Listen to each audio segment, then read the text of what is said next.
जरा पुढे नागपंचमी हा श्रावण महिन्यात येणारा एक हिंदू सण आहे. श्रावण महिना म्हणजे पावसाळा सुरू झाल्यावर येणारा हिरवागार महिना. या महिन्यातील निसर्ग खूप सुंदर दिसते. नागपंचमी कधी येते? श्रावण महिन्यातील शुक्ल पक्षातील 5व्या दिवशी नागपंचमी येते. या वर्षी 2025 मध्ये नागपंचमी 29 जुलै मंगळवार या दिवशी आहे. हा सण का साजरा करतात तुम्हाला माहिती आहे का? साप आपल्या शेतीतल्या पिकांना उंदरांपासून वाचवायला मदत करतात. उंदीर पिकाचे खूप नुकसान करतात म्हणून साप त्यांना खाऊन टाकतात आणि आपले अन्न वाचवतात. त्यामुळे सापांबद्दल आदर व्यक्त करण्यासाठी आणि त्याचा आभार मानण्यासाठी आपण नागपंचमीचा सण साजरा करतो. या दिवशी काय करतात? नागपंचमीच्या दिवशी अनेक घरांमध्ये नागाची पूजा करतात. काही लोक मातीचे किंवा चांदीचे नागाचे प्रतीक बनवून त्यांची पूजा करतात. नागाच्या प्रतिमेला दूध, लाया आणि फुले वाहतात. हे पकड रे.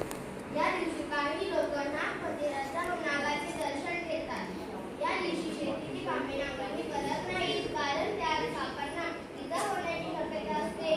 परंतु स्त्रिया नागाची पूजा करून आपल्या कुटुंबाला सुरक्षित ठेवण्याचे प्रार्थना करतात. एक महत्त्वाची गोष्ट मित्रांनो, साप हे निसर्गाचा एक महत्त्वाचा भाग आहे.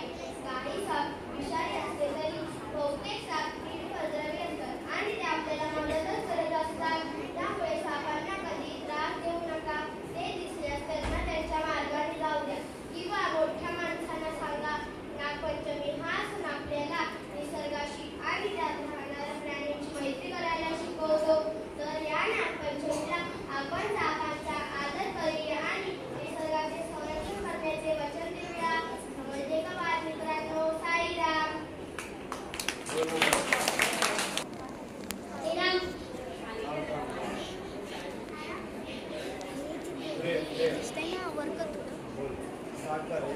माझे नाव रियांश महेश मोरे आहे. मी आज तुम्हाला नागपंचमीबद्दल एक कथा सांगणार आहे. नागपंचमीची कथा एका शेतकऱ्याची गोष्ट. खूप वर्षापूर्वीची गोष्ट आहे. एका गावात एक शेतकरी राहत होता. त्याचे नाव होते मनोहर. मनोहर खूप कष्टाळू होता आणि त्याचे कुटुंब शेतीवर अवलंबून होते. त्याच्या शेतात नेहमी चांगल्या प्रकारची पिके येत असत. पण त्याच्या शेतात नेहमी एक समस्या असायची, ती म्हणजे सापांची. त्याच्या शेतात अनेक साप होते आणि त्यांना मारण्याची सवय मनोहरला लागली होती. तो नेहमी सापांना विषारी मानून त्यांचा द्वेष करत असे. एकदा पावसाळ्याचे दिवस होते. शेतात भरपूर पाणी साचले होते. मनोहर आपल्या शेतात काम करत असताना त्याला काही लहान नागाची पिल्ले दिसली. ती पिल्ले नुकतीच जन्माला आलेली होती आणि ती अस्वस्थ दिसत होती. नेहमीप्रमाणे मनोहरने त्या पिल्लांना मारण्याचा विचार केला. पण यावेळी त्याला थोडी दया आली. त्याला वाटले की ही लहान पिल्ले आहेत, यांना मारणे योग्य नाही. त्याने त्या पिल्लांना मारले नाही, उलट ती तशीच सोडून दिली. रात्री मनोहर झोपलेला असताना त्याला एक स्वप्न पडले. स्वप्नात एक मोठा तेजस्वी नाग त्याच्यासमोर उभा होता. तो नाग बोलू लागला, मनोहर, मी नागांचा राजा आहे. तू आज माझ्या पिल्लांना जीवनदान दिले.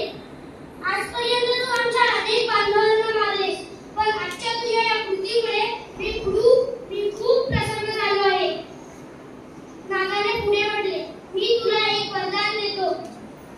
आजपासून तुला सापांपासून कधीही धोका होणार नाही. उलट तुझे शेत नेहमीच भरभराटीला येईल आणि तुझ्या पिकांचे नेहमी सापांपासून रक्षण होईल. मनोहर झोपेतून जागा झाला. त्याला खूप आश्चर्य वाटले. त्याने विचार केला की हे केवळ एक स्वप्न असेल. पण त्या दिवसापासून त्याच्या शेतात सापांपासून कधीही नुकसान झाले नाही. उलट त्याचे पीक नेहमीच चांगले येऊ लागले व त्याच्या शेतीला खूप फायदा झाला. सापांनी त्याच्या पिकाचे किड्यांपासून रक्षण करण्यास सुरुवात केली. मनोहरला आपली चूक कळाली. त्याने नागांबद्दलची आपली नकारात्मक भावना बदलली आणि गावातील लोकांना सापांना मारू नये असे आवाहन केले.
सावकाश सांग. अनेक स्त्रिया उपवास करतात. घराची साफसफाई केली जाते. नागपंचमीच्या स्वागतासाठी घरांना सजवले जाते. पूर्णाची दीर्घ किंवा काही ठिकाणी पुरणपोळी बनवण्याची तयारी केली जाते. नागपंचमीला सुरी किंवा तवा वापरत नसल्यामुळे दिंड हा पदार्थ प्राधान्याने केला जातो. पूजेची तयारी आणि साहित्य सकाळी लवकर उठून स्नान करून नवीन किंवा स्वच्छ कपडे परिधान करतात. पूजेसाठी ताटात दूध, लाया, फुटाणे, हळद, कुंकू, भिजवलेली हरभऱ्याची डाळ, फुले, दुर्वा इत्यादी साहित्य घातले जाते. काही ठिकाणी मातीचा नाग बनवला जातो किंवा भिंतीवर नागाचे चित्र काढले जाते. अंगणात रांगोळी काढली जाते. नागाची पूजा मुख्य आकर्षण ग्रामीण भागात घरांच्या किंवा शेताच्या आसपास वारुळे नागाची बिळे असतात. स्त्रिया गट करून गाणे म्हणत आणि उत्साहाने वारुळाकडे जातात. वारुळाला हळद कुंकू लावले जाते. लाया, फुटाणे, दूध आणि साखर अर्पण केले जाते. नागाला दीर्घायुष्य लाभावे आणि तो शेतात पिकांचे रक्षण करावे अशी प्रार्थना केली जाते. नागपंचमीला शेतीची कामे केली जात नाही. विशिष्ट नांगरणी, खणणे किंवा जमीन खोदणे टाळले जाते जेणेकरून नागांना त्रास होऊ नये. साईराम. नागपंचमी विषयी माहिती सांगणार आहे. सापाचे काठ टाकणे म्हणजे त्यांची जुनी काढण्याची त्वचा पूर्णपणे काढून टाकणे ही एक नैसर्गिक प्रक्रिया आहे. जवळ जा. वाढीसाठी आणि त्यांच्या त्वचेच्या आरोग्यासाठी अत्यंत आवश्यक असते. या प्रक्रियेला एक्झायसिस असेही म्हणतात. काठ टाकणे म्हणजे काय? आपल्या शरीरावरची त्वचा जशी झडून नवीन त्वचा येते आपल्याला त्याचे काठ दिसत नाही. त्याचप्रमाणे सापाची संपूर्ण काढलेली त्वचा एकाच वेळी निघून जाते. ही टाकलेली काठ म्हणजे शरीराच्या बाह्य त्वचेचा एक पातळ थर असतो आणि तो पारदर्शक असतो आणि त्यावर सापाच्या शरीरावर नक्षी स्पष्ट दिसते. साप काठ टाकतात. काठ टाकण्याची कारणे: वाढ होण्यासाठी. सापाची त्वचा लवचिक नसते. साप जसा मोठा होतो तशी त्याची जुनी त्वचा शरीरावर घट्ट बसू लागते. त्यामुळे सापाला जुनी त्वचा टाकून नवीन मोठी त्वचा मिळवणे आवश्यक असते. साप लहान असताना जास्त वेगाने वाढतात म्हणून ते जास्त वेळा काठ टाकतात. जखमा परजीवींपासून मुक्ती मिळवण्यासाठी जुन्या त्वचेवर झालेल्या जखमा, ओरखडे, परजीवी, गोचीड यांपासून मुक्ती मिळवण्यासाठी साप काठ टाकतात. नवीन त्वचा आणि स्वच्छ आणि निरोगी असते. शरीराची साफसफाई. जुन्या त्वचेवर अनेकदा धुळीने, मातीने किंवा इतर घाणीने झाकलेली असते. काठ टाकल्याने शरीर स्वच्छ होते. सापाला कान नसतात. सापाची वास घेण्याची क्षमता ही सर्वांना प्रभावी इंद्रिय आहे आणि ती खूपच दाट आहे. त्यासाठी साप त्याच्या दुमडलेल्या जिभेचा आणि विशिष्ट अवयवाचा वापर करतो. साप सतत आपली दुमडलेली जीभ बाहेर काढतो आणि आत घेतो. त्या जिभेवर हवेतील किंवा जमिनीवर रसायनांचे सूक्ष्म कण चिकटतात. ही जीभ दुमडलेली असल्यामुळे सापाला वासाची दिशा कळायला मदत होते. जसे आपल्याला दोन कानांनी आवाजाची दिशा कळते. या खास यंत्रणेमुळे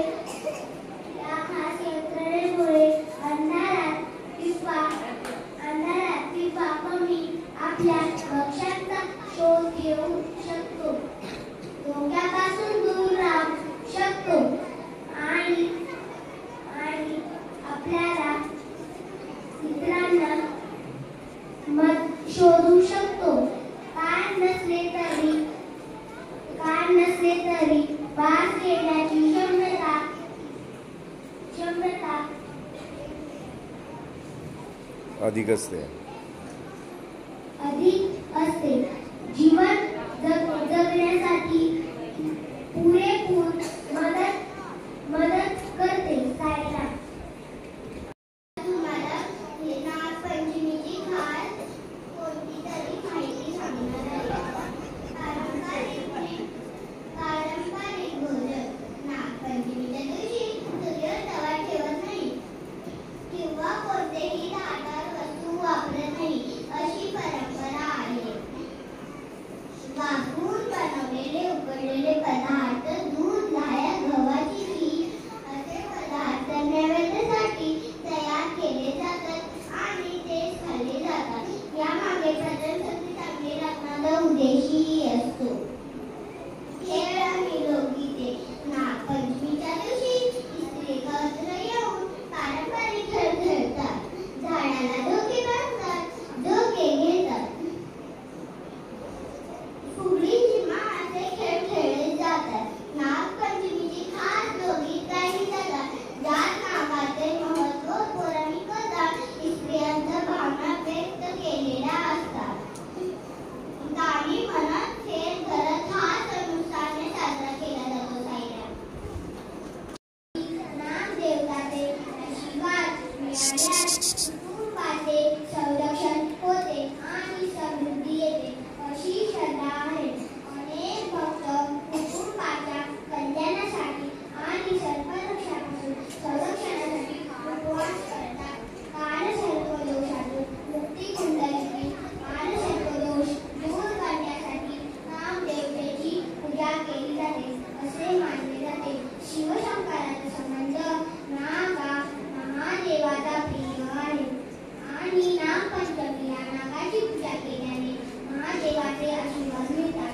थोडक्यात नागपंचमी हा केवळ धार्मिक सण नसून तो निसर्ग, पर्यावरण आणि महाजीवनातील साखाच्या महत्त्वाचे प्रतीक आहे.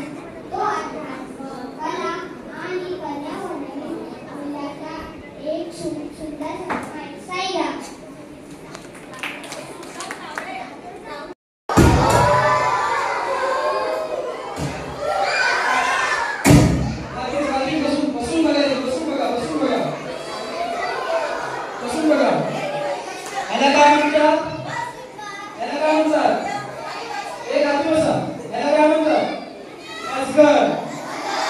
इंग्लिशमध्ये पायथन. हा विषारी आहे की विषारी? बिनविषारी. हा साप बिनविषारी आहे. ठीक आहे. कुणाला हात लावायचं?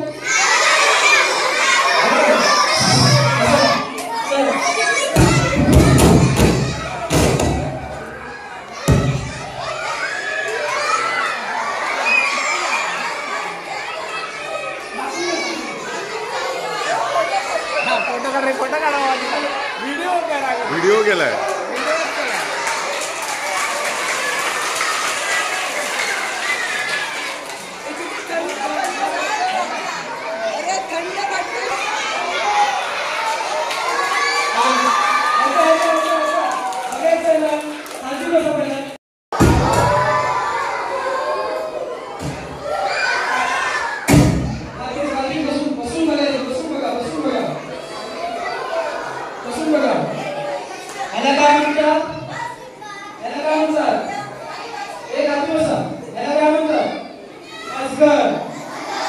इंग्लिशमध्ये पायथन.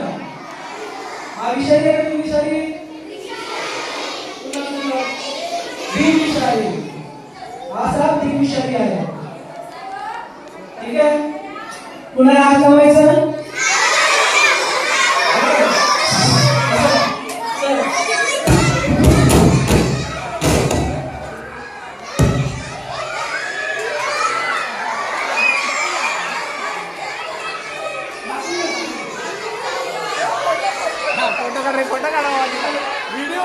व्हिडिओ केलाय.